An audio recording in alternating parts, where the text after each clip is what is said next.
Guys, let us continue our topic about pronouns. Reflexive pronouns. They are pronouns that end in self or selves.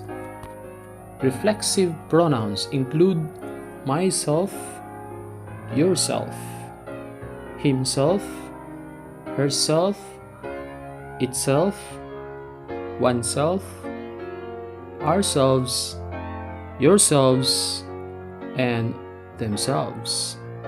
So it would be very easy to recognize reflexive pronouns because they end either in self or selves.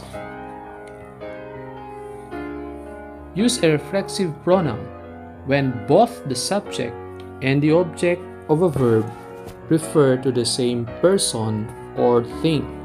Examples: you are old enough. Take care of yourselves.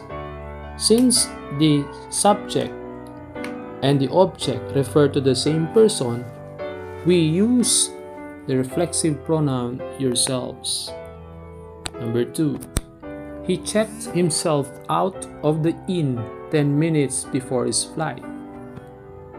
Since we have the same subject and object of the verb, we use himself in place of he, the subject of the sentence.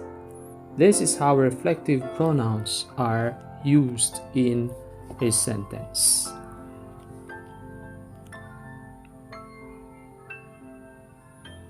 Using myself when you mean me is a common mistake both writers and speakers make. Let's look at this illustration. Number 1. She gave myself a gift I don't deserve. This is wrong or erroneous. The correct one is number 2. She gave me a gift I don't deserve. This is a common mistake sometimes writers and speakers make. Number 7. Intensive pronouns. They look the same as reflexive pronouns, but their purpose is different. Intensive pronouns add emphasis. Now let's take a good look at these examples of intensive pronouns and examine how they are different from the examples in the reflexive pronouns.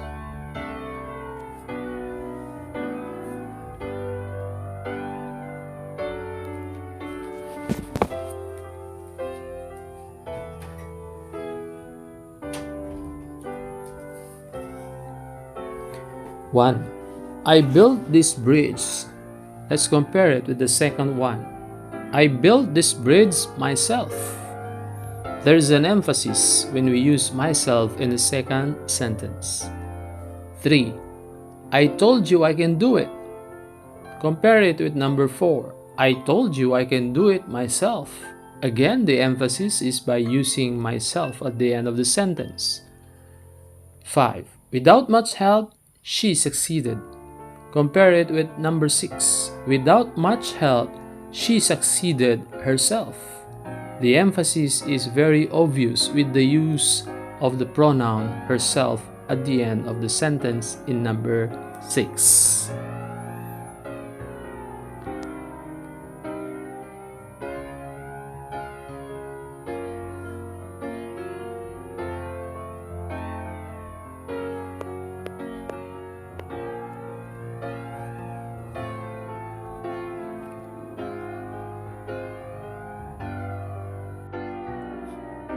Number 8. Interrogative pronouns. These pronouns are used in questions.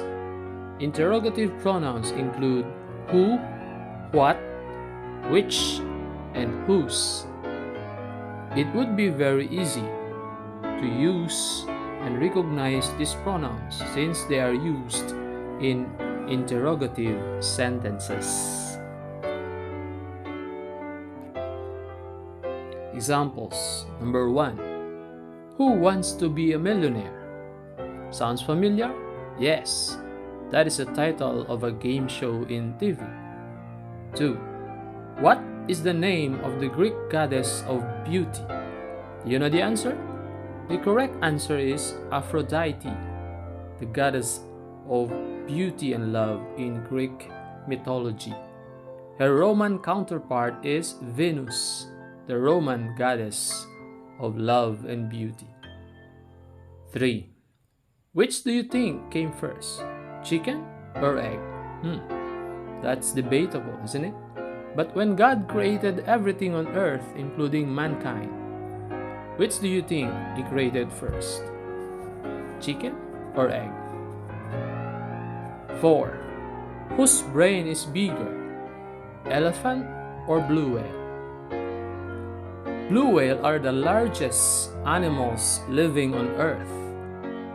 But there is an animal whose brain is bigger than blue whale, and that is sperm whale. Although blue whales are larger in size than sperm whales, but the elephant is the largest animal on land, but its brain is slightly smaller compared to a blue whale. So the sperm whale has the largest brain, followed by the blue whale and the elephant. Reciprocal pronouns. They refer to two or more people who are both the subject of the sentence. There are only two reciprocal pronouns: each other and one another. Now let us see how we can use them in a particular sentence.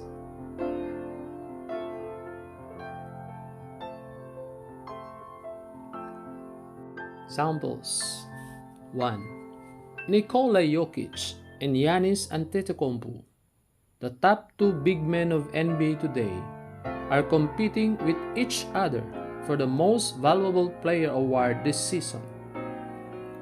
Nikola Jokic, who is a Serbian national basketball player, won the award for the last two seasons in 2021 and 2022.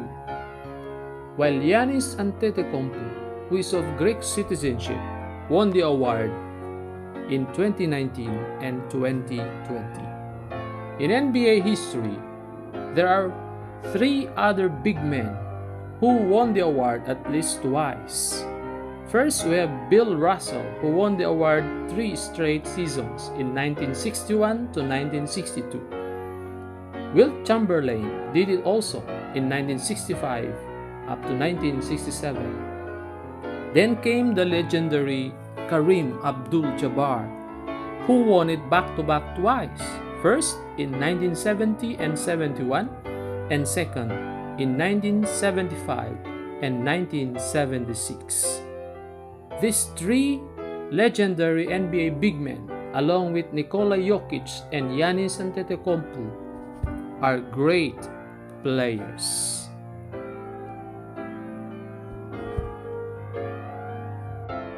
2. Lawmakers are blaming one another for the delay in the passage of the budget for the year 2023. Distributive pronouns. They refer to people, animals, and objects as individuals within larger groups. They enable you to single out individuals while acknowledging that they are part of a larger group. Distributive pronouns include either, each, neither, any, none. Now let us try to use them in the sentence. Examples. 1. I never lose. I either win or learn. Nice quote, isn't it? Who do you think popularized this quote? It was Nelson Mandela, the first black head of state president of South Africa, who opposed the very discriminative apartheid system in Africa. That is why he won the Nobel Peace Prize in 1993 for peacefully destroying the apartheid regime and laying the foundation of democracy in Africa. As such, he was considered the father of modern South Africa. 2. All of my classmates joined the contest, but none of them won. That's very disappointing. Donuts and cookies are my favorite desserts. However, neither of them are available at the convenience store. Disappointing either, because your favorite desserts, none of them are available at the store. 4. Feel free to ask me if you have any questions. This is another way of telling my listeners to ask questions if they have any, as in 1, 2, or more questions. 5. Neither riches nor titles or degrees define success. This means that success cannot be measured by riches, titles, or degrees finished alone. 6. From each according to his ability, to each according to his needs, is a slogan popularized by Karl Marx in his 1875 critique of the Gotha program. Now, who is Karl Marx? Karl Heinrich Marx was a German philosopher, economist, historian, sociologist, political theorist, journalist, critic of political economy, and socialist revolutionary. His best-known works are the 1848 pamphlet called The Communist Manifesto, written with his friend and compatriot Friedrich Engels, who's also like him a philosopher, historian, political theorist, and socialist revolutionary, and the 4-volume Das Kapital. The Communist Manifesto was first published in 1848. It formed the basis for the modern communist movement, arguing that capitalism would inevitably self-destruct to be replaced by socialism and ultimately communism. That's all for now, guys. I hope you learned a lot. Thank you for watching. Thank you for the love and support.